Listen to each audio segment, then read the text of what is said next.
Welcome to the Lift Your Story podcast with guest Isaah Hutson. Hi, everyone. I am Lorianne. I am that gal from Milton, Ontario, Canada, and I am with... I am that guy. I am Roy Miller from Dallas, Texas, and we would like to welcome you to our Lift Your Story podcast. So in this episode, we have Isaah Hutson, and he is the Southern Spectre podcast host. Thank you so much for being with us today, Isaah. Yes. Thank you both for having me. Okay, so what is your podcast about? That's a good question. It is a Southern-based paranormal podcast. Now, what I go into is I don't actually do any ghost hunting myself. However, I grew up on these stories that I heard when I was younger, and I always had an affinity for them. And so that kind of love for that storytelling actually grew. And as I became older, it just seems to be funny, but as we get older, we seem to want to cling to those things that were so familiar when we were younger. And so that's what I try and do. I'm from actually South Carolina. So what I want to do is kind of be that voice for the South. That's one thing I get a lot of compliments on is my voice. And people say, oh man, I could listen to you for hours. And I was like, you know what? You're just basically telling me I have a face made for radio. So, but I try to, try to convey that message. I'm not trying to scare anybody. I'm not trying to go too dark with it, although that does seem to be the case at times. However, I like to try to, break it down to the basics of storytelling and getting back to that because, at one time or another, that was the basic form of communication. And I really just admire that whole aspect. I think we've gotten a long way from that, just face-to-face communication anymore, handwritten letters, and, just it's a dying art almost. And I like to try to bring that back. And so what I cover is, of course, paranormal occurrences, local legends, strange tales, the unexplained. I know there's a good bit of mystery surrounding Bigfoot and such, other cryptids. I have covered some of those, but not all of them. Haven't actually got to the main one, Bigfoot, yet. And I haven't really touched on UFOs at all, not yet, but I'm getting there. Well, UFOs, supposedly the next couple of 3 months, supposed to be a lot of information from the government coming out about UFOs. So I've heard, and actually, I think there was just last week, I think there was a flight that actually witnessed a UFO, but they haven't, I think the authorities have not come out and said if they're going to do a full-blown investigation yet or not. Yeah. So interesting fact, and I wasn't the only one, and my ex-husband, who is seriously, I'm not too sure about this stuff, but we were looking at the balloon race in Reno, Nevada. And Okay. There were like 4 of us, and we all looked up, and there's this light, and it's too high to be a helicopter, but it kept just hovering. We got a film of it. I don't know where it is. I think my ex has it, but we were just sitting there fasting. We're going, look at that, a UFO. It is. It's an unidentified flying object. Absolutely. And But it was not an airplane, too high to be a helicopter. Gosh only knows what it was, but we saw it. So we did see one. Right. And, I'm on the same page with you as that, it's not necessarily aliens. You just can't identify it. So. Yeah, but from what I'm understanding, when this stuff comes out, it's going to be really a huge revelation of how much information the government has held back from us. And it's supposed to be opening up, and it's going to come out, and it's going to be pretty shocking from what little bits I've heard. Well, given the current state of our government, I don't doubt it. That's something I think that they've kept under wraps for years. If it is all to be true, then I think this is something that's been hidden under the bed for quite some time. Yeah. I want to go back, you were talking about storytelling, and of course I'm from the South as well. Yes, sir. And, I can remember when I was a kid, when all the adults got together, that's what they did. Absolutely. They told stories about, when they were kids, or this uncle or that aunt, and or the grandparents or whatever, And I mean, and it was really, as a kid, it was kind of fascinating to sit there and listen to those stories and trying to imagine, you know, back in the Depression, what they had to go through, how they talk about it. My mom, they lived in Colorado and they were up in the mines because my grandmother was a cook. And she was talking about having to go back in these caves and explore these caves and all this stuff, and as a little kid, that's just fascinating, especially when you live in a big city. I completely agree. Now, I've never lived in the big city, no bigger than a town or a single stoplight, but I, uh, I do understand completely where you're coming from. My grandmother, she was the same way. She would tell me stories about her and her brothers and sisters and the things that they had to go through, during their childhood. And of course, I always remember that they would go to school, not for a full day, but about a half a day. And around lunchtime, they would make their way home. And then, of course, they would have to go home and help around the house, do chores. If they were to work in the fields, they had to do that as well. And it's something that's always stuck with me. And I actually remember, um, I'm not sure if this is actually true or not, but I remember my grandmother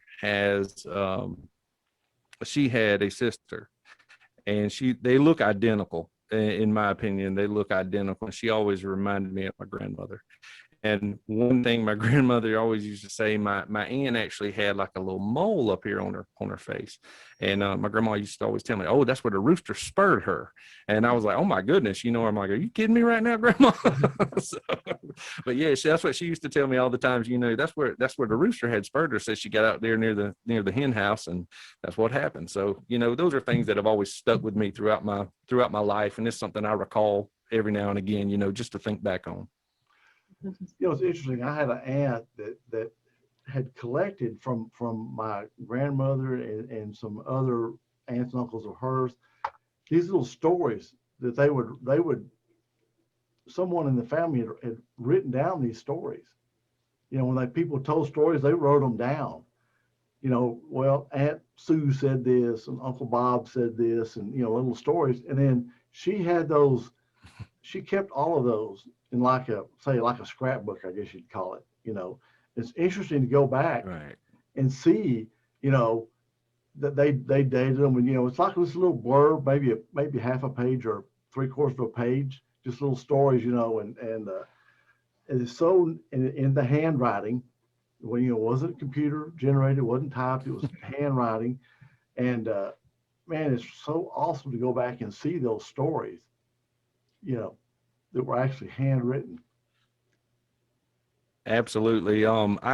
Me and my wife, one of the things we like to go around and do, we actually like to go to yard sales, estate sales, flea markets, antiquing, so to speak. That's what we like to call it. So one of the things we did was there was a home that was having an estate sale not too far from where my mother lives now. And we went through the house and we kind of took a look at everything. And I'm a huge reader. I love literature, and I just love to take in as much as I can. And I happened to be digging through a pile of books and actually come across a book that was actually written about my hometown. Long as I lived there, never knew there was a book written about it. And it was actually written by a resident years ago. And so I picked it up, brought it home. I might have paid $1.50 or something for it. I brought it home, and I just, it was just like, wow, and it told about the population and people who were moving in and people who were leaving, and sharing recipes and local events and things of that nature. And at the back of the book, it has like a little bit of a little bit of paranormal side or strange tales to it that would happen back then. And I just thought those were just the best thing possible. I was like, wow, I've never heard these, never even knew anything about it. So that was kind of, that was a big revelation for me, because I was like, wow, this is a side of my hometown I never even saw before. So I really enjoyed that. How many generations back has your family been in that town? Oh, that is a good question. Let's see here. I'd say for probably about the past, I'd say 8 or 10 generations. Wow. If not that town, more specifically around the area. You know, it's just like somebody dropped us off or had a hole in their basket and we just scattered out everywhere, you know. So So you yourself, have you ever considered writing a book about the paranormal that you hear about? I mean, because there's so many different interesting things. Like I live in a house that used to be a nursery, and we're talking about baby nursery. And I keep thinking, you know, how many babies died in here, you know, and are they in the walls? Because my cats stare at them. And then, of oh course, there my was a goodness. time when we were in Germany and we found out that Hitler had stayed in the hotel. My mother was sure that she saw his ghost. And, you know, it's just like that Wow. stuff, though, is just so fascinating. It's like, Um, love to read a book about well, that. I never really considered myself a writer. Not until I actually started doing this podcast, and my wife, you know, writing down all this this research that I was finding and writing it down, putting it down in my own words, my own little flares here and there. And my wife was just like, "You wrote this?" And she was like, "I didn't even know you knew how to fill out a check," you know. And I'm like, "What?" You know. So I'm like, "Hey," she says, "Jeremy," she said, "this is really good." And I was like, "Well, I appreciate it," you know. And so as she's been kind of my rock, my encouragement, you know, and she's kind of been pushing me toward that that side of things. And you know, touching a place I never knew I had, you know, and that's cool. You know, you find yourself along the way, you know, on these paths that you end up taking, and you end up discovering things about yourself you never even knew. So I mean, I've enjoyed it so far. Well, it just takes baby steps. You know, you just keep collecting them before you know it. You've got 150 pages. There's your book. And now it's wonderful. I mean, You are absolutely right. yeah, I was in the publishing industry, and my first business was a literary agency, and that was back when I was 24. So, you know, I'm 58 now, so that you can find. They didn't have this self-publishing stuff anymore. So it was like they said, to be published was like you'd likely win a lottery before you got picked by a publisher to publish your book. That's how difficult it was. But now you can do it yourself, and it doesn't take much to do to get it out there. And so I think it's a great opportunity, you know, and with our computers, we can generate some great, you know, put in the pictures and everything. It's just fantastic. Right. So yeah, like, I mean, you get to do that. You let us know, come back on our show, you know, in about 6 months and say, look, we did it. We have it. Well, you know, I never thought myself as a podcaster by any means, but you know, who knows? I might be in next author. Who knows? Exactly. Well, you know, Lori Ann's writing a book about the town she lives in right now. Oh wow, And that is cool. I admire that. I really do.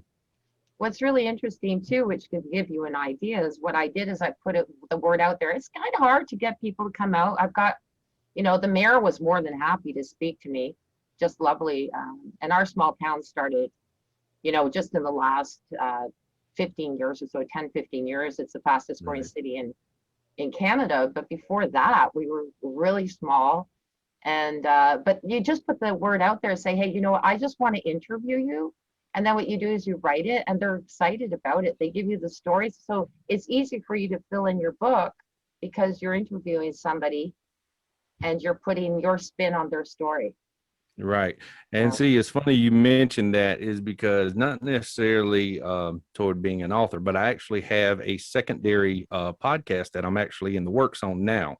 And that one there is actually going to be focusing around the South itself, around the people, the culture, artists, you know, these small businesses, restaurants, food, of course, you know, these people that actually make the South what it is.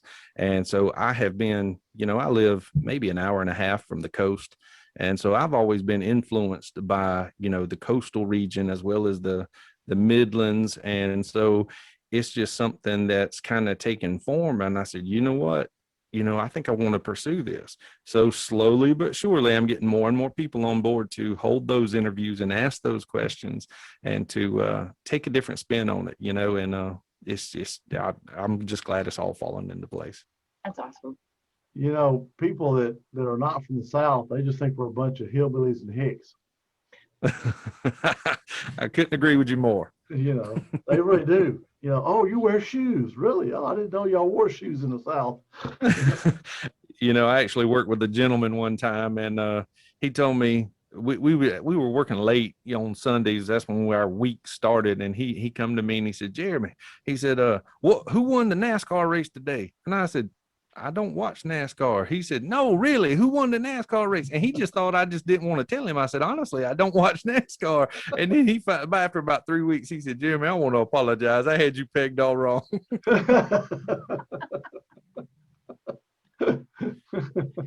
Well, you got the South like that, and you've got Canada. What is it that you said, Roy, that you guys think of us as your attic? It's kind of like the attic that every once in a while somebody goes up and looks into it, We know they're up there. We just don't go up there very much. I got you. So yeah, it's a little bit too cold up there for my taste. Yeah, really. Mine too, but I've got it.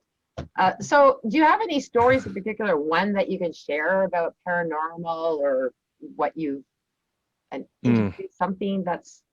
Have you had any personal experiences? Or that? Those are both great questions. As far as my personal favorite stories, I like to stick with the classics, and I've got 2 of them right now. I'll tell you real quick. The first one is based on Paulie's Island, which is an island, sea island right off the coast of South Carolina. And there was I'll get my brain back on track in a second, but there was a gentleman who was engaged to a girl from Paulie's Island. Now, he was traveling from Charleston, South Carolina to Paulie's Island on horse. So nobody ever knows if it was a shortcut taken or as something possibly spooked the horse, but him and the horse actually ended up in a bed of quicksand. And of course, they met their untimely demise right there. Now, when word reached his fiancée that her fiancé had perished, she was, of course, completely distraught, and she was heartbroken. So she actually took to the beach there at Paulie's Island, and she was just walking out there trying to mend a broken heart, and, the kind of waves started sweeping up and the storm, almost like a storm coming in. Well, she happened to look down the beach and she saw what appeared to be a gray man. And as he approached, she noticed that he looked a lot like her fiance. And so she come to discover that it actually was him. And so he warned her, told her to go back and tell her family, y'all got to get out of here. There's a bad storm coming. I know it seems weird, but just go ahead. Trust me, you got to leave. So she runs back and she tells her family. And of course, they move further inland because back in those days, they were a little bit more superstitious than we are today. And so they move inland. And of course, a hurricane hits. Now, after the storm had cleared, they moved back home. And when they got there, they found that all the other houses had been lost except for theirs. So now, and when people still see what they call the gray man of Paulie's Island. And when they see him, they take him as a warning that, impending doom, we got a storm coming. And they said over the past 200 years, 5 major hurricanes have made landfall there at Paulie's Island, and he has been present before every single one. They say if you see him, it's a warning. You need to leave. If you leave, a lot of those that leave come back and their house is still standing. Wow. My second favorite one, I just gave myself chills. The second one is a story about a young girl on Edisto Island, which is another sea island off our coast. And one of my more favorite beaches. I love the place. I love the area. It just screams low country South Carolina, and I love it. Now, she was a young girl, and back then, she come from a very prominent family, very wealthy family. She had spent the day around on the beach there, and somehow or another, she became rather ill. She was not feeling very well, so they took her back home. And as she was at her home, they had a doctor come in. Well, while he was there, she took a turn for the worse. And I can't exactly remember the name of the illness that she had come down with, but it slowed her heart rate down so bad. And so her breathing was so shallow that the doctor had declared her dead. And so as she was dead, they, back then they didn't have any embalming fluid back then. So they had to go ahead and bury her the very same day. So they buried her. They sealed the mausoleum shut. And 6 months later, another family member died.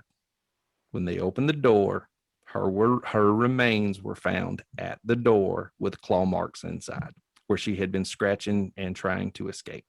Oh, Now, that is a heartbreaking story. I know, Lori, and it just says it all over your face. I apologize.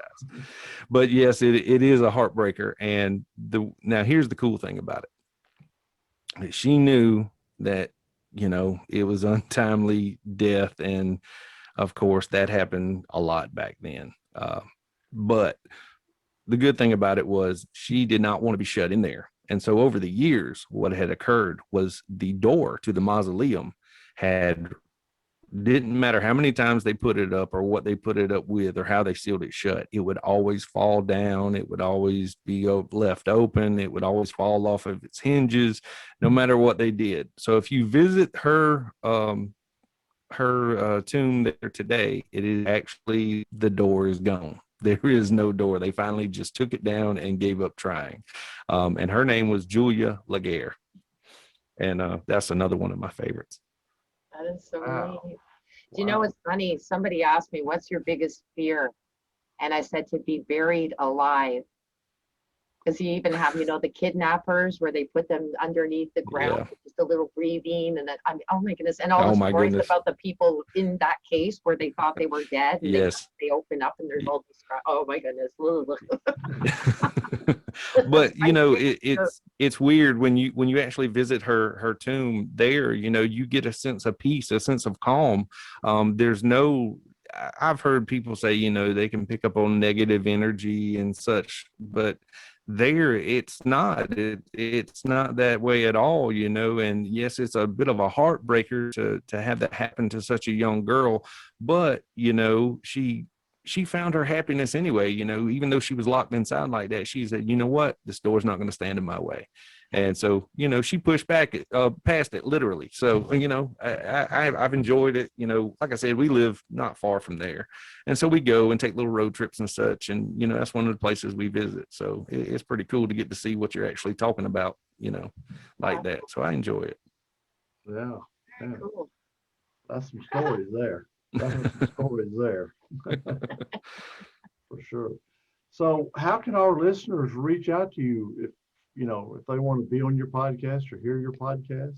Oh, absolutely. Yeah, I'm actually hosted through Anchor. So just head to anchor.fm/the Southern Spectre. Okay. And you can also reach out to me on Instagram at instagram.com/Southern Spectre. And you can also find me on Facebook at the Southern Spectre Podcast. Great. Wow.